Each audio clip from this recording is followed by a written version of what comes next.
จำผีเตืองเนาะเตืองเยี่ยงร่วงเตืองเยี่ยงร่วงลัดตาเนี่ยพักลัดเฮ็ดที่ทางนี่ก็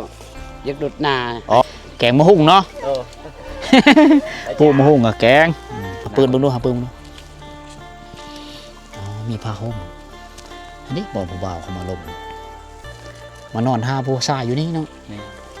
ผู้บ่าวมาแต่บ้านอื่นบ้านไกลกันแม่นมาลมอยู่นี่เนาะมักเพลินแม่นปุ๊กเอา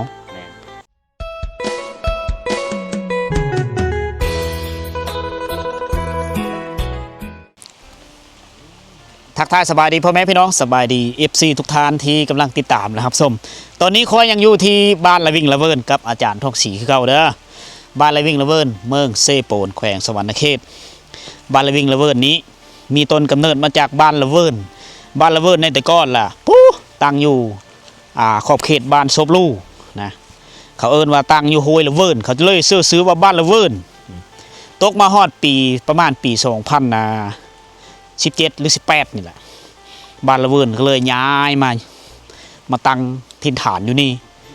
เพราะว่าในเมื่อก่อนแล้วมันมีเพียงแต่2-3หลังคาเฮือนเท่านั้นที่มาถางไห้อยู่นี่และทำการผลิตอยู่นี่นะก็เฮ็ดเธอหมู่นี่ก็ทยอยย้ายมาอยู่นำกันย้ายมานำญาติพี่น้องทุกคนเลย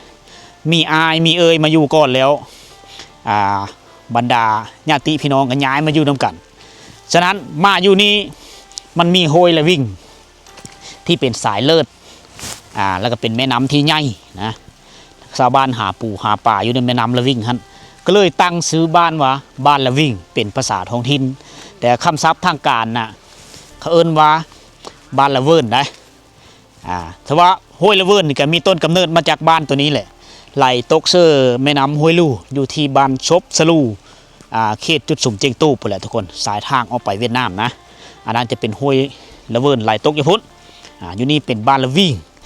ฉะนั้นเขาเจ้าคนท้องถิ่นนี่เขาเจ้าเอิ้นโคบกันว่าบ้านละวิ่งละเวิร์นทุกคนเอิ้น2ชื่อเลยก็ได้เด้อ บ้านนี้ประชากรก็มีหลายไปเลย100 ปลายคนซื่อๆนะแต่ว่าเฮิรนนี่ก็รวมแล้วก็ประมาณ40 ปลายได้แต่ว่าเป็นจุ่มบ่อละเล็กบ่อละน้อยถ้าว่าบ้านนี้มัน8นี่สามารถเป็นเทศบาลเมืองน้อยๆก็ได้นะเอาบรรยากาศยามเช้าอีมื้อนี้ก็มีเช้าเวลาตอนนี้8:05 นาที8 โมงเช้าเลยทุกคนต่อจาก EP ผ่านมานะ เฮาสิพาทุกคนไปตามติดวิถีชีวิตในช่วงที่ฝนตกฝนฝอยมาจากเวียดนามทุกคนนะ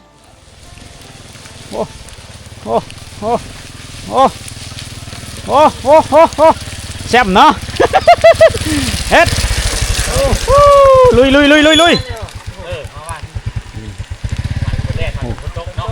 วัยรุ่นนี่ไวได้เขาขับรถแบบโอ้ชิงขนาดเนาะเฮ้ยป้าโทษนี่คือเส้นทางระหว่างกลางหมู่บ้านแต่ละเฮือนไปเที่ยวมาไปหาสู้กันกับแบบนี้แหละขี่รถจักรไปเพราะว่ามันไก่แต่ละจุนั้นมันไก่กันอยู่ชิเลอไปอยู่หน้าจักรโคตรหลายบ่ชื่อนะเอ้ยปอเนาะโชว์คนเฮาเลยประจำผีบ่นี่อ๋อและบาระช่างประจำผีนะครึ่งหม้ออ๋อใบเปาะโอ้เยื่องบ่น่ะอันนี้ไก่อยู่เคยนี่เนาะโอ้จำผีเตืองเนาะเตืองเยี่ยงร่วงเตืองเยี่ยงร่วงลัดตาเนี่ยพักลัดเฮ็ดที่ทางนี่ก็ยึดดุดนาอ๋อโครงการเฮ็ดดุดนาเลยจำผีก่อนบะผีก่อนเนาะบอกเจ้าทินเจ้าทานว่าพักลัดเฮาพัฒนาเฮ็ดให้ลูกหลานเฮ็ดให้ประชาชนคันประจำพีนี่มันบ่ได้ยันผิดพลาดยันมันถามเนาะมันเฮ็ดเป็นเจ็บเป็นไข้เนาะจักเบืองผักหลับจักเบืองปลาช้อนเจ้าหน้านะต๊บโอ้แย่เจ้าเนาะเจ้าหน้าเนาะจะน้อยเฮาสิไปเบิ่งเด้อไปเบิ่งอยู่นะเพิ่นน่ะเฮ็ดตูบแม่คักแน่เลยเฮ็ดตูบเลยเฮ็ดแล้วตูบเราเฮ็ดเองเลยดิโอ้ตูบบริษัทเขาเฮ็ดเองเลยเฮ็ดเองเลยแต่ก็อยู่ตูบเฮาโอเคจะน้อยเฮาไปกำลังเด้อทุกคนสิเบิ่งเฮิรนผู้สาวโสดสิเลยมีเฮิรนผู้สาวโสดบ่ฮะอ๋อฝ่าพี่มีหลังนึงผู้สาวเนาะไปทางพี่ก่อนแล้วจังโง่ไปห่วยเฮ้ยฝนตกแห้งเลยนี่ฝนตกมันนี่แม่ได้ฝนฝอยนะอันนี้ฝนตกริมเดือน9เดือน10แล้วนี่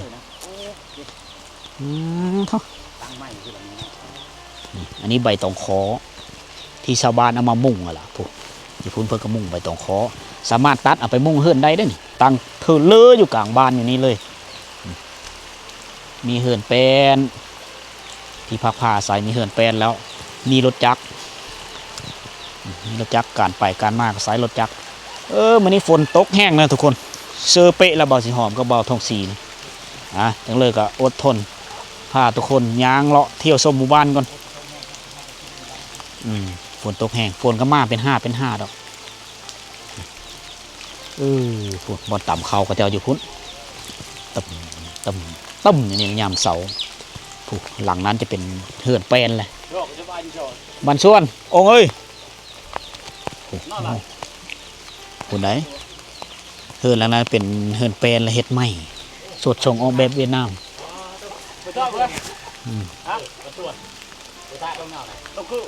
อ๋อเฮ็ดใหม่เนาะ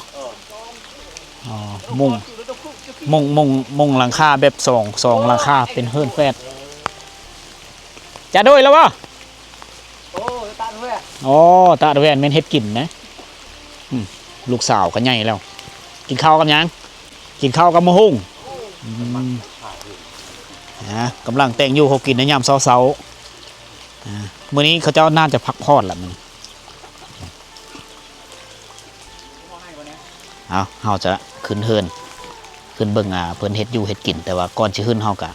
ได้ขออนุญาตจักเพิ่นละถามก่อนได้สิขึ้นเฮือนเขายันพิษผีเพิ่นอนุญาตให้ขึ้นเฮาก็จังขึ้นอาจารย์ทองศรีเพิ่นเป็นเจ้าถิ่นเพราะว่าเพิ่นเคยสอนอยู่นี่เพิ่นจะนำพาขึ้นก่อนหูดเข้าแล้วเนาะแงะน้ำสอดเนาะอ๋อแงะสอดแล้วคือหูดเข้าแล้วอันนี้พออันนี้เนาะไฟเขาจะใช้เนาะใช้หม้อไฟใหญ่เลยกำลังกินข้าวบนนี้นะจะด้วยอ๋อกำลังตาจ่าเนาะยามหนาวเนาะพักกันฝีไฟชุ่มอยู่นี่เนาะอันนี้เจ้าบ่เจ้าเจ้าเราคือหลานมันกับมันไหนเจ้าไหนลูกสาวไหนกับบ้านไหนเจ้าเลยอ๋อพวกนี้ลูกไผ่แกงมะฮุ่งเนาะปูมะฮุ่งกับแกงโอ้ยพอเป็นผู้แต่งกินเลยมันนี่ลูกไผ่ปัดข้าลูกน้อยจังสีได้วิถีชีวิตยามเช้าเมื่อเลิกฝนตกมาก็พักผ่อนอยู่เฮือนเนี่ยหลังจากหูดเขาหายแล้วก็ย่างนะบาดนี่ย่างเสื้อไฟหลานน้อยว้ายดอกไฟด้วยอันนี้เขาหายเนาะโอ้ได้หลายจมดีก็แหละเบะไปแหละเนี่ยเต็มมังโดยเนี่ยอ๋อเบะนอนอยู่เฮือนหลังนั้นเฮือนหลังนี้แต่งอยู่โคกินซื้อบนเอาข้าวไว้อยู่นี่แล้วก็ดังไฟอยู่นี่อายเข้านี่ก็มันถืออายไฟเพิ่มยามันตึกเหน่าได้นี่เข้าก็เจ้านี่ก็ประมาณ30หรือ50ซอบเชื่อบีเนี่ยองอ๋อเจาะต้องกระจอยพองเชื่อกระพ้าแล้วก็มาเทาะไว้เลยเนาะบริหูจักว่าจักเป่าเลย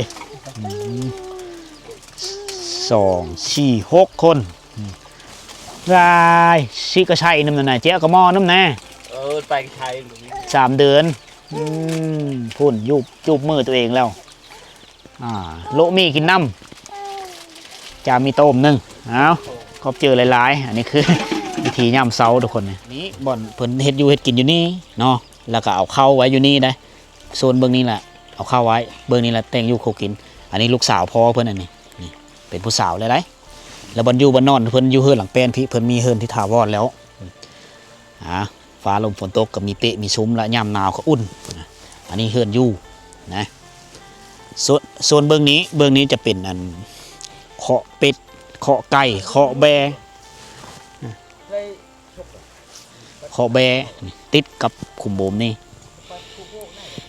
แต่ว่าเฮือนหลังนี้น้อยหลังนี้พิเศษได้ลูกสาวผู้ย่างไปก็นี่แหละตัวนี้อันนี้จะเป็นเฮือนผู้สาวนอนเฮือนผู้สาวผู้นี้แหละ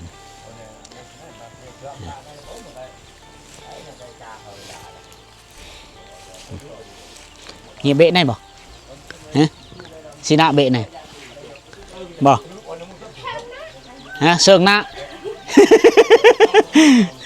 โอ้ก่อนนะจอกลึ่งเลือกก่อนนะจอเออ เชิงล อาศัยมันแล้วไปหาหนูเนาะไปป้าไปดงเงี้ยมันไปหาน้ำหาเสือกหน้าคือ5 คนหมู่ของน้องๆเพิ่นมานอนนำในยามค่ำคืนเอาอันนี้คือเฮือนสาวโสดสิมีแม่หางมีแม่ไม้หรือบรรดาผู้แซ่ผู้สาวหลายๆคนมานอนอยู่นี่อาจารย์ท่องชีนี่หนาวแล้วข้างเช่นกับเลยเฮ้ยอันนี้บ่เฮือนผู้สาวนอนนะเราว่า5 คนเนี่ยผู้บ่าวมาล่มกันอยู่นี่บ่คืนผู้บ่าวมาล่มอยู่นี่คืนนึงอ๋อหลังน้อยๆเนาะแสดงว่าผู้สาวนี่อีกตามเฮาเว้าคือนี่ถามเพิ่นคือนี่5 คนนะมานอนอยู่นี่เขาว่าเซิงหน้านี่5 คนแม่นบ่แม่นสิเลยบ่ เมื่อคืนนี่มันจักทำไม ตัวคือมีผ้าเต็งมาอยู่ในคืนนี่ เฮามีจักกับบนนี่เขานอนแต่กัน อ๋อมาทุนนาเนาะเขาเอ็ดใหม่นะนี่ อ๋อทุนนาก่อนเนาะมาทุนนาก่อนหาปืนเบิ่งดูหาปืนเบิ่งดูอ๋อมีผ้าห่มอันนี้บ่ผู้บ่าวเขามาล่มมานอนท่าผู้ชายอยู่นี่เนาะแม่นบ่สลายกันมาลิ้นผู้สาวอยู่เขตนี้เนี่ยต้องได้นึงได้ซื้อขนมเด้อโอ้ได้ซื้อขนมแล้วเขาลิ้นน้ำนะเอาขนมมาสู้เขากินแม่นซื้อขนมหรือซื้อในตะเวนนะแต่ไม่ซื้อนั้นเขาไม่ลิ้นน้ำได้อ๋อนั้นได้ถ้าว่ากันประเภทว่ากินเหล้านี่ต้องไปลิ้นอื่นลิ้นอยู่ทางบ่ลิ้นแถวหรือว่าป่านี่ก็ได้เขตเขาได้แค่กินเหล้ากินอยู่นี่ไม่ได้เนาะไม่ได้ไม่ได้มันลักเสียงทึกนึงน้องเลยถ้าว่ากินเหล้าแล้วมันมีเสียงแอนกันดังมันสิดังไปฮอดเฮือนบ่เท่าแม่นต้องได้คนอื่นโอ้อันนี้ประเภทวัฒนธรรมของชนเผ่าตรีแม่นผู้บ่าวมาแต่บ้านอื่นบ้านไกลกันแม่นมาล่มอยู่นี่เนาะมักเพลินแม่นปลุกเอาแม่นโอ้คันมาผู้เดียวกันปลุกเอาผู้ที่เฮามักนั้นแม่นปลุกเอาหมู่ละนอนและอยู่เฮิงมีได้เพราะว่ายันหมู่หลากหลายหมู่จะนอนเพื่อความเป็นส่วนตัวเราไปสถานที่บ่อนใดบ่อนนึงสองคนเขาเลยเนาะโลกนี้มีแต่เรา2 คนเลยเนาะว่าผู้สาวเลยแม่เลยโอ้คักเนาะแต่ว่ายังมีจักว่าอยู่ทางในนี่มีหลายดึงเขาว่าหลายเลยอ๋อหลายกระทบผู้สาวนะอาจจะมีอันนี้น่าจะเขาเจ้าเฮ็ดเองเลยนะจักเป็นฝีมือของผู้สาวเลยได้เบิ่งอีกสังเกตอีกตามการสังเกตที่เฮาคือนี่อันนี้มันไม่ได้กัดจากบ้านนี่แถวแคมเฮิร์นเราก็มีเลยเอาเฮาสิหมุนเบิ่งรอบๆได้ไม่ได้มีฝาเอาเฮ้ยมันบ่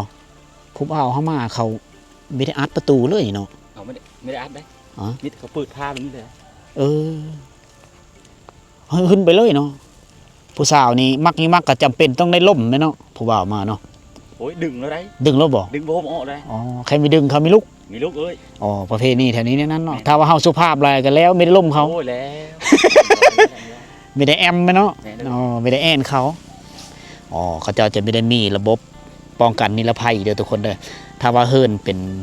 เฮิร์นผู้สาวเผาลาวลุมเฮาบ่หรือลาวเดิมหรือเผาผู้ไทยเขาเจ้าล็อกประตูไว้แล้วตรงในปุ๊กเขาเจ้าอนุญาตขึ้นอย่างขึ้นแต่ว่าแถวนี้เนี่ยถ้าว่าเฮาสุภาพเฮาเกรงใจเขาหลายก็คือไม่ได้เม่ตรงในอดผู้สาวเนี่ยก็จะนอนอีกอยู่ในพาอยู่ในตู้ไม่น้อยหลังนี้แหละนะฉะนั้นเวลาผู้บ่าวมาเนี่ยเขาเจ้าจะไขประตูนี่ขึ้นไปเลยประตูพายแล้วเปิดขึ้นไปแล้วก็ปุ๊กเอารถมักไปเลยปุ๊กเอาแต่วันนี้เฮามาในเฮิร์นที่ว่าเขาเจ้าไม่ได้อยู่แล้วเพราะว่าเฮิร์นหลังนี้ก็ห่างไกลจากเฮิร์นพ่อเฮิร์นแม่เขาก็มีไก่ไปเลยก็ประมาณ30 เมตรจะซื้อทุกคนนี่หลังนี้เฮิร์นพ่อเฮิร์นแม่เขาโดยมีลูกสาวเราเป็นผู้หนึ่งอยู่นี่ที่ว่าเป็นเจ้าของเฮิร์นเป็นเจ้าของตู้หลังน้อยหลังนี้แล้วหมู่คูเขาเจ้าอยู่แถวบ้านนี่เขาเจ้าก็มานอนนำกันอยู่นี่คืออาจารย์ทองศรีเพิ่นว่า